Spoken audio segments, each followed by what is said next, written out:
ನಾನು ವಿಶೇಷ ಏನಂದರೆ ಪರಿಚಯ ಮಾಡಬೇಕು. ನನ್ನ ಹೆಸರು ಪ್ರಶಾಂತ್ ಗೌಡ ಅಂತ. ಇವರು ಶ್ರೀ ರೆಡ್ಡಿ ರಾಮಾನುಜೇಶ್ವರಿ ಅಂತ ಈ ಸ್ವತ್ತಿನ ಮಾಲೀಕರು. ಅವರವರ ಮಗಳು ಅಮೆರಿಕಾದಿಂದ ಬಂದಿದೆ. ಸೊ ಈಗ ಮುಖ್ಯವಾಗಿ ವಿಷಯ ತಿಳಿಸೋದೇನೆಂದರೆ, ಇವರು ಸ್ವತ್ತು ಕಾಟಾನಗರ ಕೊಡ್ಗೇಳಿ ಗ್ರಾಮದಲ್ಲಿ ಸ್ವತ್ತಿದ್ದು. ಆ ಜಾಗ ಸುಮಾರು 14,000 ಸ್ಕ್ವೇರ್ ಫೀಟು. ಇವರು ಜಾಗ ಇವರು ಹೊಡೆತಂದಲ್ಲಿ ಸುಮಾರು 30 ವರ್ಷದಿಂದ ಪರ್ಚೇಸ್ ಮಾಡಿ, ತಮ್ಮನಿಂದ ಇವರಿಗೆ ಗಿಫ್ಟಿಂಗ್ ಆಗಿ ಇವ್ರ ಹೆಸರಿಗೆ ದಾಖಲೆ, ಖಾತೆ, ಕಪ್ಪುಗೆ ಡಿ ಖಾತಾ ಎಲ್ಲ ಸ್ವತ್ತಿನ ಸಂಪೂರ್ಣ ದಾಖಲೆ, ಕಾಂಪೌಂಡ್ ವಾಲು, ಫೆನ್ಸಿಂಗ್ ಎಲ್ಲ ಮಾಡಿ ಶುದ್ಧವಾಗಿ ಎಲ್ಲ ಕಂಪ್ಲೀಟ್ ನಮ್ಮ ಸ್ವತ್ತು ಇವರು ವರ್ಷದಲ್ಲಿರ್ತದೆ. ಈಗ ಸುಮಾರು ಒಂದು 5 ತಿಂಗಳ ನಂತರ ಈ ಸ್ವತ್ತನ್ನು ನನಗೆ ಇವರು ಮೇಡಮ್ ಅವರು ರಿಜಿಸ್ಟರ್ ಅಗ್ರಿಮೆಂಟ್ ಪ್ರಕಾರ ನನಗೆ ಮಾರಾಟ ಮಾಡಿರ್ತಾರೆ. ರಿಜಿಸ್ಟರ್ ಅಗ್ರಿಮೆಂಟ್ ಮುಖಾಂತರ ನನಗೆ ಮಾರಾಟ ಮಾಡಿರ್ತಾರೆ.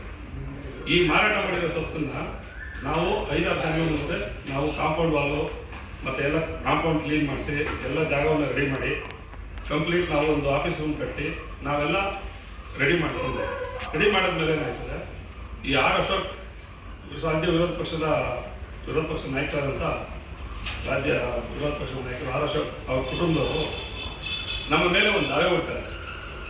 ಏನಂತೇಳಿ 8456/2025 ಅಂತ ಸಿಟಿ ಸಿವಿಲ್ ಕೋರ್ಟ್ನಲ್ಲಿ ಒಂದು ದಾವೆ ಹೊಡ್ತಾರೆ. ಆ ದಾವೆಗೆ ಸಂಬಂಧಪಟ್ಟಂಗೆ 1 ಎಕರೆ 11 ಗುಂಟೆ ಅವ್ರ ತಾತ ಅವರು 1955ರಲ್ಲಿ ಪರ್ಚೇಸ್ ಮಾಡಿದ್ದೀನಿ.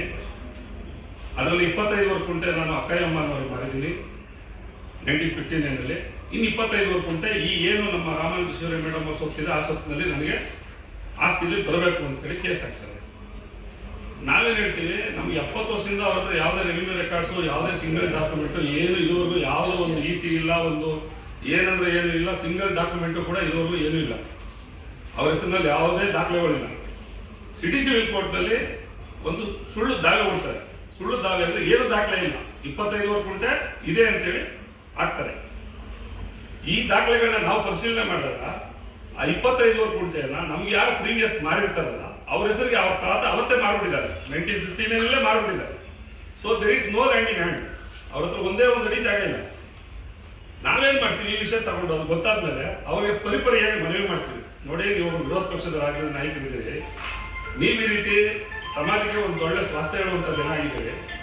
ನೀವು ಈ ಆಸ್ತಿಯನ್ನು ಒಂದ್ಸಾರಿ ನೀವು ಮಾರಾಟ ಮಾಡಿದ್ಮೇಲೆ ತಿರ್ಗಾ 70 ವರ್ಷದ ನಂತರ ನನಗೆ ಆಸ್ತಿ ಬರಬೇಕು ಅಂತ ಕೇಸ್ ಹಾಕಿರೋದು ಕಾನೂನು ವಿರುದ್ಧವಾಗಿದೆ. ದಯವಿಟ್ಟು ಈ ಕೂಡಲೇ ನೀವು